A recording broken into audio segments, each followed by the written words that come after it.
आपने कभी सोचा है कि अगर इंसानों को किसी दूसरी दुनिया में भेजा जाए तो क्या होगा? एक ऐसा ग्रह जहां के लोग हमसे अलग हैं, उनकी सोच, उनकी भाषा, उनका विज्ञान, सब कुछ इंसानों से कहीं आगे। और अगर मैं कहूं कि ऐसा एक मिशन हुआ था जिसे दुनिया की सबसे बड़ी सरकारों ने छुपाकर रखा, तो क्या आप यकीन करेंगे? एक गुप्त ऑपरेशन जिसमें 12 इंसानों को एक एलियन ग्रह पर भेजा गया, जहां वे सालों तक रहे, वहां के रहस्यों को जाना और फिर लौटे। लेकिन क्या वे वही लोग थे जो इस मिशन पर गए थे, या फिर वे कुछ और बन चुके थे? ये कहानी किसी साइंस फिक्शन फिल्म की तरह लगती है, लेकिन इसके पीछे छुपे दस्तावेज कुछ और ही कहते हैं। तो क्या प्रोजेक्ट सर्पो एक सच्चाई थी या सबसे बड़ा झूठ? इस राज के पर्दे उठाने के लिए हमें पीछे जाना होगा 1947 में, जहां से यह सब शुरू हुआ। साल था 1947, जब अमेरिका के न्यू मैक्सिको के रोजवेल इलाके में एक अजीब घटना घटी। एक रहस्यमयी वस्तु आसमान से गिरी और अमेरिकी सेना ने तुरंत उस जगह को घेर लिया। पहले कहा गया कि यह एक मौसम का गुब्बारा था, लेकिन गुप्त रूप से जो खोज की गई उसने सबको चौंका दिया। वहां पर एक गोलाकार उड़न तश्तरी गिरी हुई थी, जो किसी भी इंसानी विमान जैसी नहीं थी। इसकी धातु अजीब थी, कोई भी उसे काट नहीं सकता था, न ही उसमें कोई निशान बन सकता था। लेकिन असली रहस्य अंदर था। उस उड़न तश्तरी के भीतर एक एलियन जीव था, छोटे हाथ पैर, बड़ी आंखें और पतली चमड़ी वाला एक प्राणी। वह जिंदा था, लेकिन बुरी तरह से घायल था। उसे अमेरिकी मिलिट्री ने एक गुप्त अड्डे पर ले गए और उसका अध्ययन शुरू किया। उसे नाम दिया गया EB-1, extra terrestrial biological entity 1। शुरू में वह कोई संवाद नहीं कर पाया, लेकिन फिर एक अनजान इलेक्ट्रॉनिक डिवाइस की मदद से उसने वैज्ञानिकों से बात करना शुरू किया। उसने बताया कि वह जीटा रेटिकुली नामक तारे के पास स्थित एक ग्रह से आया था, जिसे हम सर्पो के नाम से जानते हैं। उसने यह भी खुलासा किया कि उसकी प्रजाति, जिसे ईबेन कहा जाता है, इंसानों से कहीं अधिक विकसित थी और वे सालों से पृथ्वी पर आ जा रहे थे।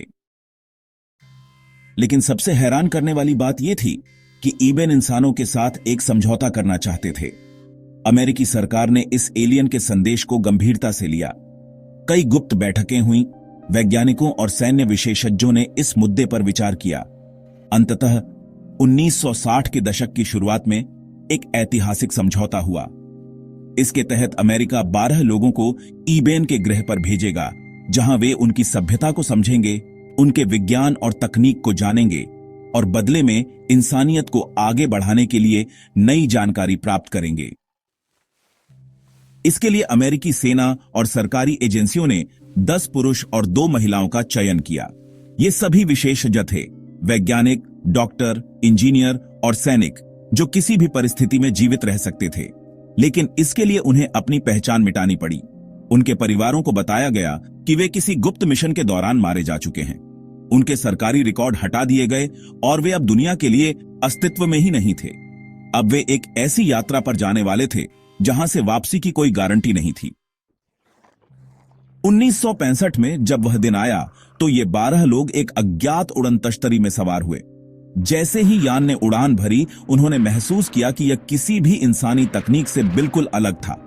वहां कोई इंजन की गड़गड़ाहट नहीं थी, कोई झटका नहीं लगा, बस एक गहरी शांति थी। ऐसा लग रहा था जैसे वे गुरुत्वाकर्षण से परे, समय और स्थान की सीमा से बाहर निकल रहे थे। इस यात्रा को पृथ्वी के समय के अनुसार 9 महीने लगने वाले थे, लेकिन समय यहां किसी अजीब नियम का पालन कर रहा था। कुछ लोगों ने महसूस किया कि वे महीनों से जाग रहे थे, जबकि कुछ को लगा कि वे बस कुछ दिनों पहले ही चले थे। उनके शरीर इस बदलाव को समझने में असफल हो रहे थे। धीरे धीरे वे अपनी पृथ्वी से लाखों किलोमीटर दूर एक अनजान दुनिया के करीब पहुंचने लगे और फिर उन्होंने पहली बार ग्रह सर्पो को देखा। जैसे ही यान वहां उतरा, इंसानों की आंखें फटी रह गईं। ये ग्रह धरती से बहुत अलग था। आसमान में 2 सूरज चमक रहे थे, एक नारंगी और दूसरा पीला। तापमान 50 से 60 डिग्री सेल्सियस तक था, जिससे सांस लेना मुश्किल हो रहा था। वहां समुद्र नहीं थे, सिर्फ रेगिस्तान, ऊंचे नीचे मैदान और कहीं कहीं अजीब पेड़ और वनस्पति उगी थी, जो पृथ्वी से पूरी तरह अलग थी। ईबेन वहां पहले से तैयार खड़े थे। उनका शरीर इंसानों से अलग था, लेकिन वे किसी तरह से शांत और बुद्धिमान प्राणी लग रहे थे। उन्होंने इंसानों का गर्मजोशी से स्वागत किया, लेकिन इंसानों को जल्द ही एहसास हुआ कि यहां जिंदा रहना आसान नहीं था। वहां का खाना उनके लिए पूरी तरह से अनजान था। उन्हें एक गाढ़े तरल पदार्थ को पीकर जिंदा रहना था, जिसमें कोई स्वाद नहीं था। कुछ को इससे कमजोरी महसूस होने लगी।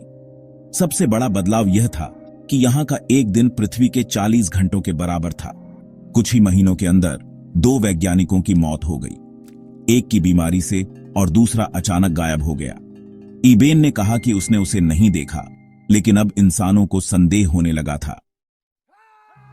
धीरे धीरे बाकी बचे 10 लोग वहां की सभ्यता में घुलने मिलने लगे। उन्होंने वहां की तकनीकों को समझना शुरू किया। उन्हें एहसास हुआ कि इबेन की पूरी संस्कृति एक सामूहिक चेतना पर आधारित थी, जहां कोई झूठ नहीं बोल सकता था और कोई व्यक्तिगत संपत्ति नहीं थी। 1978 में जब वापस जाने का समय आया तो 2 वैज्ञानिकों ने लौटने से मना कर दिया। उन्होंने कहा कि वे अब इसी ग्रह पर रहना चाहते हैं। बाकी 8 लोग वापस आए, लेकिन वे पहले जैसे नहीं थे। उन्हें तुरंत क्वारंटीन में डाल दिया गया। उनकी शारीरिक बनावट बदल चुकी थी। उनकी सोच अब इंसानों जैसी नहीं थी। धीरे धीरे वे सभी रहस्यमय तरीके से गायब होने लगे। क्या सरकार ने उन्हें मार दिया, या वे अब सच में इंसान नहीं रहे थे? अब फैसला आपका है। क्या प्रोजेक्ट सर्पो सच था या सिर्फ एक झूठी कहानी?